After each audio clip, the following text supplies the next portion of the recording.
porque acuérdense que la preeclampsia sigue siendo la primera causa de muerte materna. ¿Ok? Estamos perdiendo la batalla ante la preeclampsia. Vamos a ver qué es lo que está pasando actualmente. ¿Siguiente? Para realizar el taller de hoy, es importante que ustedes tengan en cuenta que queremos que logren identificar factores de riesgo, que logren hacer despistaje, que puedan hacer prevención y que tomen conductas cuando tengan un diagnóstico. ¿Ok? ¿Es realmente prevenible la preeclampsia? Ya vamos a ver. ¿Podemos hacer despistaje de preeclampsia? ¿Qué medidas podemos tomar para hacer la prevención? Esa respuesta la vamos a tener una vez culminado el taller de hoy. Siguiente. ¿Es realmente prevenible la preeclampsia? ¿Cómo podemos hacer o cómo podemos captar a la paciente? Desde el control prenatal. Y recuerden, los muchachos del último año recién acaban de ver su actividad de control prenatal. Uno de los objetivos del control prenatal es identificar riesgos. Identificar riesgos. Entonces, es importante hacer el diagnóstico de riesgo en el control prenatal. Importante en los que van a hacer su rural ahorita, importante en posgrado, importante en los especialistas. Resulta que antes, cuando nosotros veíamos trastornos hipertensivos en el embarazo, existían factores de riesgo, muchos factores de riesgo, pero todos esos factores de riesgo estaban como metidos en un saco. Para tratar de hacer la cuestión más, como con mayor certeza diagnóstica, el Colegio Americano de Ginecología y Obstetricia estableció una reclasificación para esos factores de riesgo. Entonces, ahora tenemos que estar más alerta. No están todos los factores de riesgo en un mismo nivel. No. Existen factores de alto riesgo y factores de riesgo moderado. ¿Sí? Es importante identificar a la paciente que tenga un factor de alto riesgo o más de un factor de riesgo moderado. Eso le va a marcar el camino a la paciente. Ya vamos a ver por qué.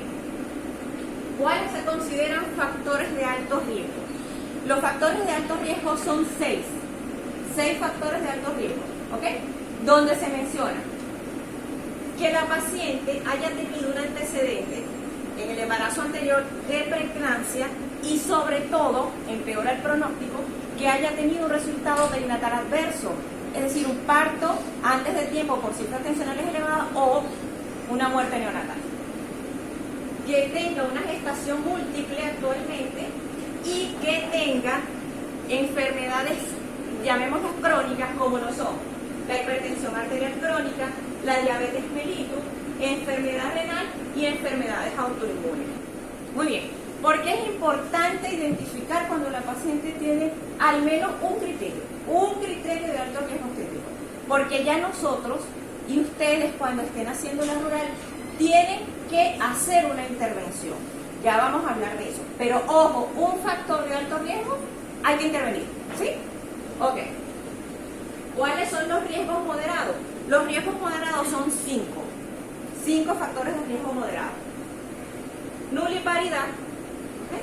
Paciente obesa, historia familiar, bien sea mamá o hermana que haya sufrido de preeclampsia, edad mayor de 35 años y dentro de la historia de antecedentes obstétricos de la paciente que haya tenido resultado perinatal adverso, que tenga un periodo intergenésico entre un embarazo y otro de más de 10 años o que el feto al nacer haya sido un feto pequeño o de bajo peso. ¿Por qué es importante diagnosticar los riesgos moderados? Porque cuando la paciente presenta dos o más riesgos moderados, hay que hacer intervención. ¿Cuántos factores de riesgo alto debe tener la paciente para hacer intervención? ¿Cuántos de riesgo moderado? Más de 1, 2, 3, 4. ¿Ok?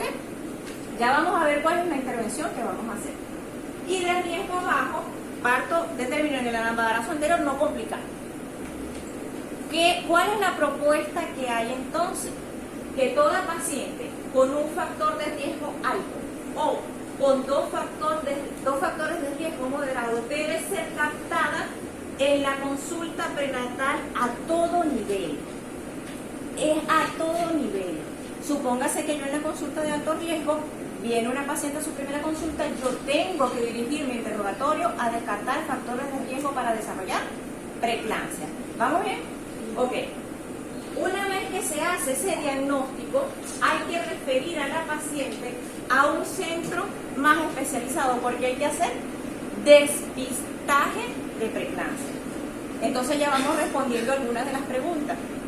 ¿Se hace despistaje en la preeclampsia? Antes eso era impensable. En mi vida yo iba a pensar que se hacía despistaje. Simplemente era, bueno, le apareció la preeclampsia, señora, vamos a hacer como... No, ya no, eso no es así. ¿Ok?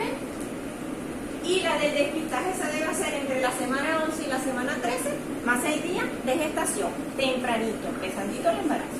Siguiente. Ok, ya identificamos que la paciente tiene un alto riesgo o 2 riesgos moderados. ¿Qué hacemos? Para hacer el despistaje de preeclampsia, la Fundación de Medicina Materno-Fetal tiene un protocolo estadístico en el cual cuando nosotros evaluamos a la paciente, introducimos los datos allí y él nos da un riesgo, ¿ok? Y nos hace un punto de corte.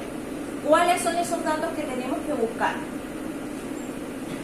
Hay que medir la tensión de la paciente, medir la presión arterial, hay que medir las arterias uterinas. Para los que están un poquito más avanzados, medir el índice de pulsatilidad de las 2 arterias uterinas, promediarlo y llevarlo a tablas, ¿ok?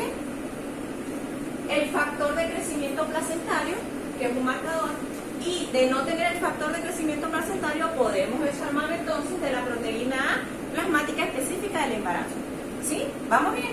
Ok. ¿Cómo hacemos nosotros si no tenemos el factor de necrosis tumoral o no podemos, el paciente no puede acceder a él? O si no tiene la proteína A del embarazo, si el paciente no puede acceder a él, que es realmente lo que nosotros vivimos. ¿Ok? Vamos a ver qué es lo que vamos a hacer. Vamos a hacer lo que se denomina test de contingencia. Si la paciente tiene un alto riesgo o 2 riesgos moderados, hay que derivar a la paciente para que se le haga el promedio de las arterias uterinas. ¿Sí? ¿Vamos bien? No tenemos cómo hacer el factor placentario ni tenemos la proteína específica del embarazo. ¿Qué podemos hacer? Medir la tensión y mandarla al especialista para que le haga el Doppler. ¿Se está entendiendo? O sea, muchachos, que cuando ustedes tengan una paciente en la rural, que ustedes la vean, determinen un alto riesgo o dos moderados para desarrollar preeclampsia, ustedes miden la tensión y solicitan Doppler de la arteria uterina por tener un alto riesgo o tener 2 riesgos moderados. Todos estamos hablando el mismo idioma, ¿o no? Ahí nos estamos entendiendo que es por qué. Porque si ustedes me la mandan así, yo digo, este muchacho vino para clase. Ok. ¿Cómo hacemos o cómo saben ustedes cuándo hay alteración de la uterina? Esa medición que la hace un especialista, ginecostetra, perinatólogo o a veces los ecosonografistas en otras partes, se promedian las 2 IP de las 2 arterias uterinas y se llevan a las tablas de pulsatilidad. Porque dependiendo de la edad, la pulsatilidad varía. Pero en términos generales, cuando el resultado es mayor de 2.35, estamos en el P95. O sea, hay que tener ojo y hay que estar pendiente con esa paciente en términos generales. Lo ideal es llevarlo a las tablas, pero por lo menos si no tiene las tablas y le da más de 2.35, ojo, ya la medida, la media de los 2 uterinos está alterada. Ok, yo les decía que estuvieran muy pendientes en identificar los factores de riesgo. Porque si ustedes tienen una paciente que tenga un factor de alto riesgo, tienen que medicarla. Ella va a screening, pero tienen que medicarla. Por ejemplo, si estamos en la rural allá en Canaima, que creo que hay un equipo de ecosonografía, pero supongamos que no tiene Doppler o que no saben manejar el Doppler, ¿vamos a ver que la paciente haga la preeclampsia? No, porque ¿cuál es el screening? Factor de riesgo va para screening. Si no puedo hacer el screening, indico medicación. Le voy a indicar 150 miligramos de aspirina, ácido acetilsalicílico, una vez al día, 150 miligramos, ¿ok? Con un factor de alto riesgo. Si la paciente tiene 2 riesgos moderados, o más, por supuesto, vamos a indicar aspirina, ácido acetilsalicílico 150 miligramos, orden diario. Si están en Canaima, pero la paciente puede llegarse hasta aquí para hacerse el screening, por lo menos el IP de las uterinas, porque lo demás, para ser sincero, no tenemos en la ciudad, ni el factor ni la proteína, y tiene la uterina alterada, indico tratamiento. ¿Cuánto? 150 miligramos de aspirina o ácido acetilsalicílico una vez al día. ¿Se entendió? Si la paciente tiene un alto riesgo, aspirina. Si la paciente tiene dos riesgos moderados, aspirina. Y a la vez van haciendo o solicitándole el screening. Como profilaxis, porque acuérdense que estamos estableciendo un riesgo. No estamos diciendo que la paciente tiene preeclampsia. ¿Se está entendiendo? Es un riesgo. No estamos diciendo en la semana 11 que tiene preeclampsia. No. Pero como profilaxis, como prevención, hay que colocar el medicamento ideal entre la semana 11 y la semana 13 y mantenerlo todo el embarazo hasta la semana 36. ¿Ok? Lo ideal, porque acuérdense que en nuestro medio hay pacientes que no llegan antes de las 11 a 13 semanas. Hay pacientes que llegan después, que casi que siempre son la mayoría. ¿Y la vamos a dejar morir? No. Si llega después de la semana 13, lo ideal es iniciarlo antes de la semana 16. ¿Por qué? Porque estamos hablando de prevención. No es como antes que había que esperar a que desarrollara. No, estamos hablando de prevenir la preeclampsia. ¿Me están entendiendo? ¿En la semana 16 tiene preeclampsia? No, estamos previniendo la preeclampsia. ¿Cómo lo hacemos? Con 150 miligramos de ácido acetilsalicílico orden día. ¿Se está entendiendo? Ajá. Supóngase que la paciente llegó en la semana 20. ¿La vamos a dejar morir?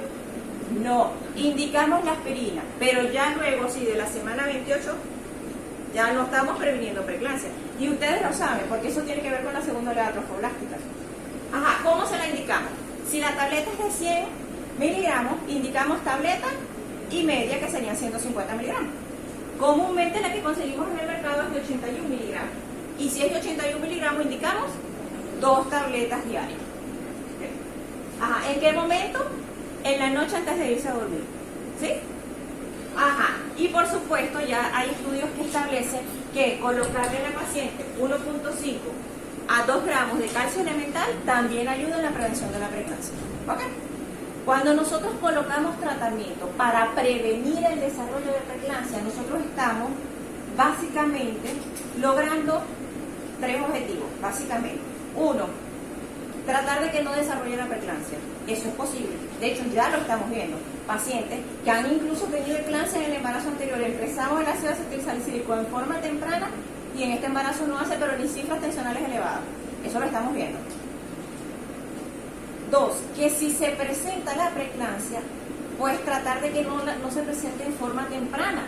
Porque cuando se presenta en forma temprana, o sea, antes de las 34 semanas, el resultado perinatal es adverso, porque es un bebé muy pequeño. ¿Ok?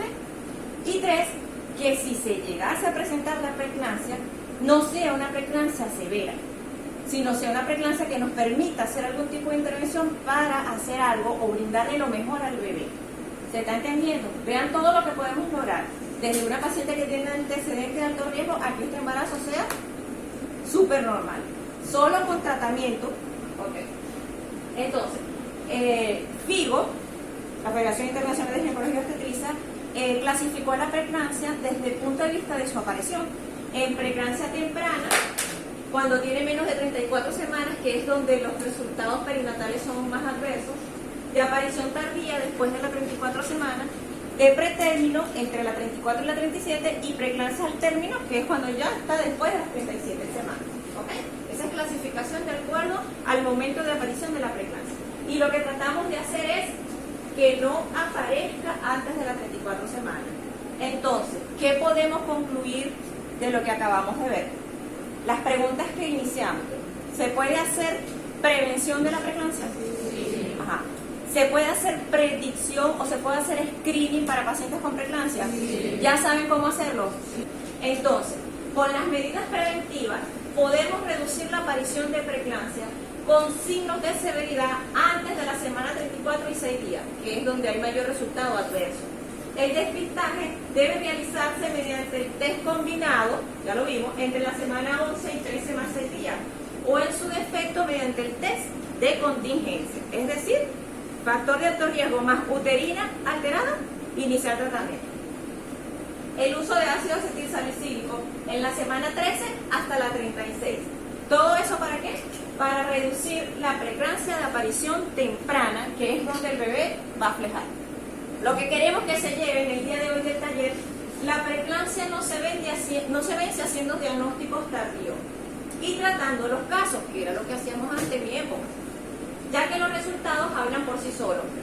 Resultados perinatales adversos, bien sea flejando el feto, flejando la madre o flejando ambos. La preeclampsia se vence es atracando la raíz del asunto, por allá en la semana 11 a 13, o por lo menos detectando tempranamente los casos potenciales y haciendo prevención, que ya saben cómo lo van a hacer.